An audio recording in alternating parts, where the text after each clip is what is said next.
Bismillahirrahmanirrahim. Assalamualaikum warahmatullahi wabarakatuh. Alhamdulillahirabbil alamin wassalatu wassalamu ala Rasulillah wa ala alihi washabihi wa mawalah amma ba'd. Bagaimana kabarnya anak-anakku yang dirahmati Allah Subhanahu wa taala? Mudah-mudahan kalian dan keluarga senantiasa berada dalam lindungan Allah Subhanahu wa taala. Amin ya rabbal alamin. Ya, baiklah, kita berjumpa kembali di mata pelajaran tematik kelas 4. Ya, di sini kita masih membahas tema 8 yaitu tentang daerah tempat tinggalku.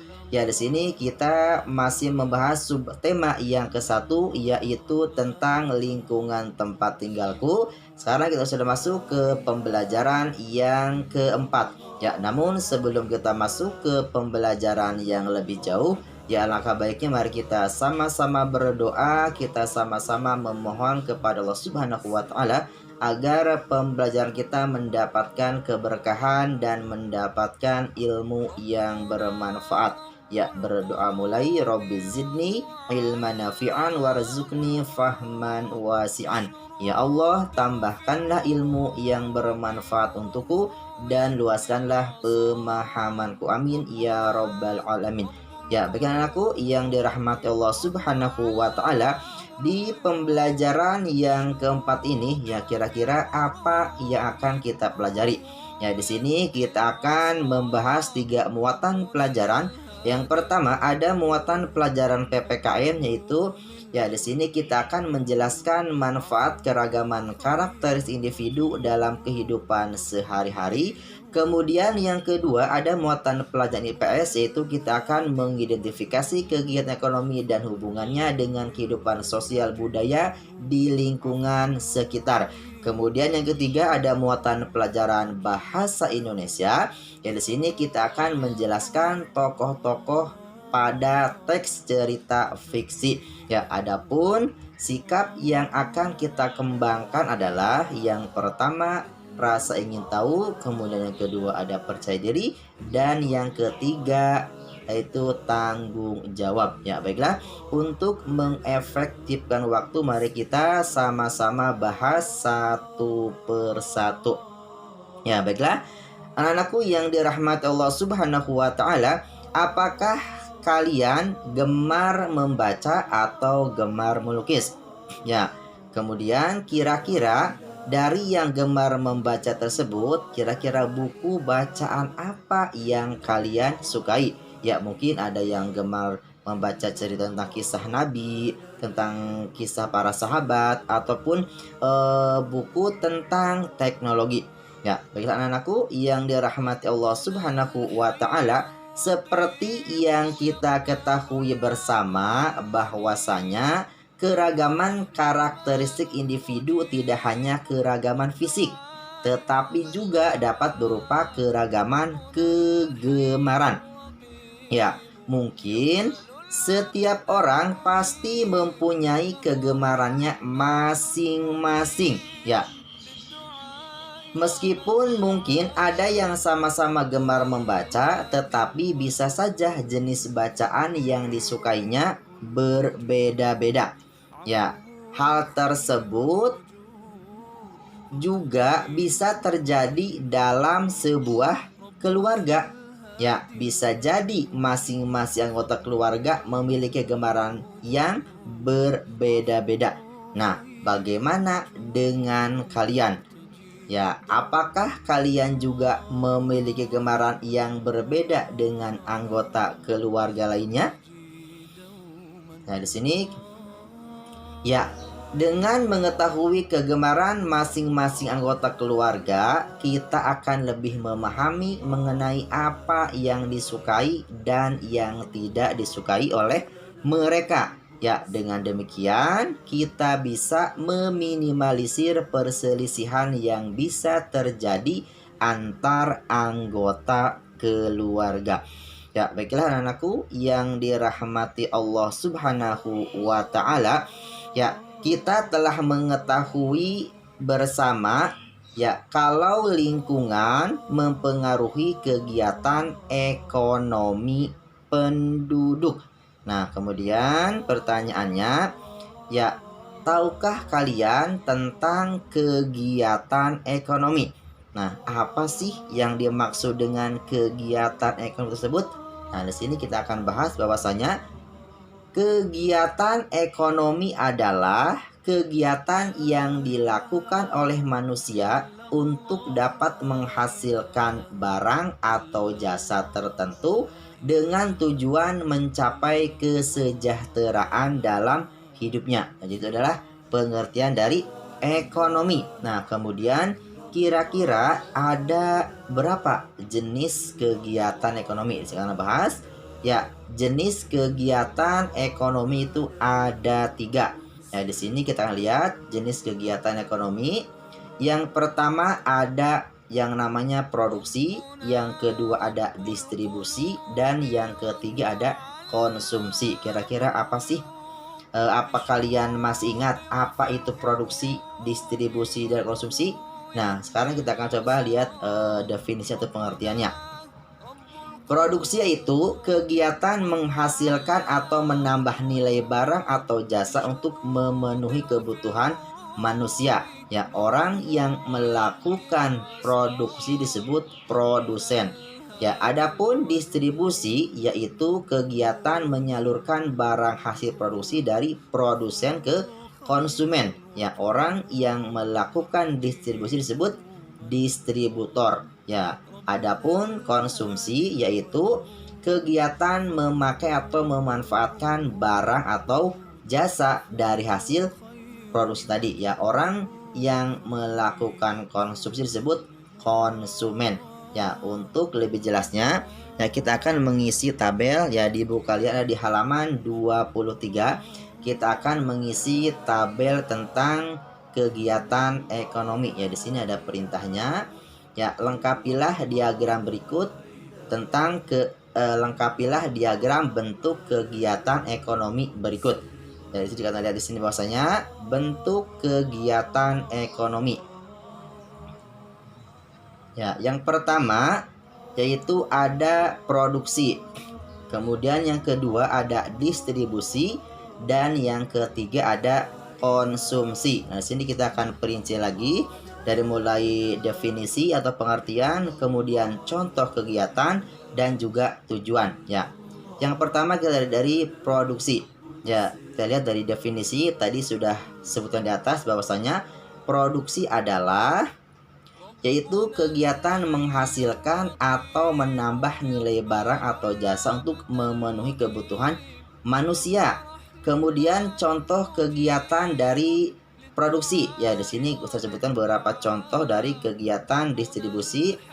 Ya, itu contohnya membuat kerajinan, membuat tas, membuat sepatu, membuat roti, dan lain-lain. Kemudian, kira-kira apa tujuan dari kegiatan produksi tersebut? Ya, di sini saya sebutkan beberapa tujuannya. Yang pertama adalah memenuhi kebutuhan manusia untuk mencapai kemakmuran. Kemudian yang kedua yaitu menyediakan berbagai benda untuk memenuhi kebutuhan hidup. Ya, itulah dua tujuan. Ya, mungkin masih banyak lagi. Saya di sini sebutkan 2 saja. Kemudian kita beralih ke bentuk kegiatan ekonomi kedua yaitu distribusi. Ya, definisinya dari distribusi adalah yaitu kegiatan menyalurkan barang hasil produksi dari produsen ke konsumen. Ya, contoh kegiatan dari distribusi di sini yaitu contohnya pengiriman mebel menggunakan jasa ekspedisi, kemudian bisa juga pedagang bakso yang menawarkan dagangannya. Kemudian kira-kira apa tujuan dari distribusi? Ya, di sini tujuannya adalah yaitu menjaga kesinambungan kegiatan produksi, pemerataan pemenuhan kebutuhan masyarakat di berbagai daerah, dan bisa juga untuk menstabilkan harga barang atau jasa. Kemudian kita beralih ke bentuk kegiatan ekonomi ketiga itu konsumsi. Ya, definisi dari konsumsi adalah yaitu kegiatan memakai atau memanfaatkan barang atau jasa. Kemudian contoh dari kegiatan konsumsi yaitu contohnya menggunakan aplikasi online untuk memesan layanan transportasi. Kemudian kedua, membeli barang-barang rumah tangga. kemudian kira-kira apa tujuan dari kegiatan konsumsi? Yaitu tujuannya untuk memenuhi kebutuhan hidup, memberikan bantuan kepada orang lain, dan bisa juga untuk mendapatkan kesinambungan hidup. Itulah bentuk kegiatan ekonomi dari mulai produksi, distribusi, dan konsumsi. Ya, kita sudah bahas dari definisinya, contoh kegiatannya, dan tujuannya. Ya, baiklah anak-anakku yang dirahmati Allah Subhanahu wa Ta'ala. Ya, pada pembelajaran sebelumnya kalian telah mempelajari tentang tokoh pada cerita fiksi. Nah, saya bertanya ya, apakah kalian masih ingat materi tersebut? Nah, kita lihat di sini. Tokoh cerita fiksi dibedakan menjadi 3, yaitu ada tokoh utama, tokoh tambahan, dan tokoh latar. Ya, nah kemudian Ustaz bertanya lagi, kira-kira apa itu tokoh utama, tokoh tambahan, dan tokoh latar? Di sini kita akan coba bahas satu persatu. Ya, di sini pengertiannya ada 3 jenis tokoh dalam cerita fiksi, yaitu yang pertama ada tokoh utama. Tokoh utama yaitu tokoh yang amat potensial untuk menggerakkan alur cerita. Kemudian yang kedua ada namanya tokoh tambahan, yaitu tokoh yang tidak begitu besar pengaruhnya terhadap alur cerita. Dan yang ketiga ada namanya tokoh latar, yaitu tokoh yang tidak berpengaruh sama sekali terhadap pengembangan alur cerita. Nah, kemudian di sini bahwasanya, nah beritanya coba kalian baca kembali cerita Situ Bagendit yang ada di buku kalian, lalu tentukan tokoh utama, tokoh tambahan, dan tokoh latarnya dalam cerita tersebut. Coba kita akan bahas di sini ya. Cerita fiksi tentang Situ Bagendit, kemudian kita sama-sama cari tokoh utama, tokoh tambahan, dan tokoh latar. Nah, di sini cerita tentang Situ Bagendit. Kemudian kita akan mencari tokoh utama, tokoh tambahan, dan tokoh latar. Ini ada tokoh utama, tokoh tambahan, dan tokoh latar. Ya, tokoh utama dari cerita Situ Bagendit adalah yaitu, ya betul sekali, yaitu namanya Nyai Bagendit. Kemudian tokoh tambahan dari cerita tersebut adalah pengemis tua, dan yang menjadi tokoh latar dari cerita tersebut adalah yaitu penduduk desa. Yaitulah jawaban dari soal atau mencari tokoh dari Situ Bagendit yang ada di halaman 25. Ya, baiklah anakku yang dirahmati Allah Subhanahu wa Ta'ala. Nah, sekarang kita tiba waktunya untuk mengerjakan evaluasi atau berlatih. Ya, silahkan kalian dibuka bukunya, ada di halaman 26. Ya, di sini ada 5 pertanyaan ya. Namun yang akan Ustaz jawab hanya 4 pertanyaan saja. Jadi untuk pertanyaan yang kelima tidak usah dijawab. Kita akan bahas soal-soal dari nomor 1 dan sampai nomor 4 saja. Ya, pertanyaan yang pertama di sini ya kita sama-sama baca. Ya, jelaskan apa yang dimaksud dengan tokoh utama dalam dongeng. Ya, jawabannya yaitu tokoh utama adalah tokoh yang amat potensial untuk menggerakkan alur cerita. Kemudian pertanyaannya kedua, apa manfaat adanya seorang tokoh dalam suatu cerita? Ya, di sini yaitu manfaatnya agar alur cerita bisa sampai pada bagian akhir cerita. Kemudian pertanyaan yang ketiga, apa yang membedakan mata pencaharian dari setiap daerah? Jelaskan. Itu karena perbedaan geografis masing-masing daerah dan karena setiap daerah di Indonesia memiliki sumber daya alam yang beraneka ragam. Kemudian pertanyaan yang terakhir yaitu nomor 4, tuliskan 3 contoh mata pencaharian sesuai dengan lingkungannya. Di sini yang pertama ada daerah pantai, contohnya adalah menjadi nelayan, petani garam, dan jasa pariwisata. Kemudian ada daerah dataran tinggi, ya biasa mata pencahariannya ada perkebunan, petani sayur, dan buah-buahan. Kemudian ada daerah dataran rendah, yaitu mata pencahariannya berdagang, bertani, dan berternak. Ya, baiklah anakku yang dirahmati Allah Subhanahu wa taala, ya mungkin itu yang dapat Ustaz sampaikan pada pertemuan kali ini. Ya, semoga bermanfaat. Ya, sampai jumpa lagi di video pembelajaran selanjutnya. Yang mudah-mudahan kalian dapat mengambil faedah dan manfaat dari apa yang telah Ustaz sampaikan.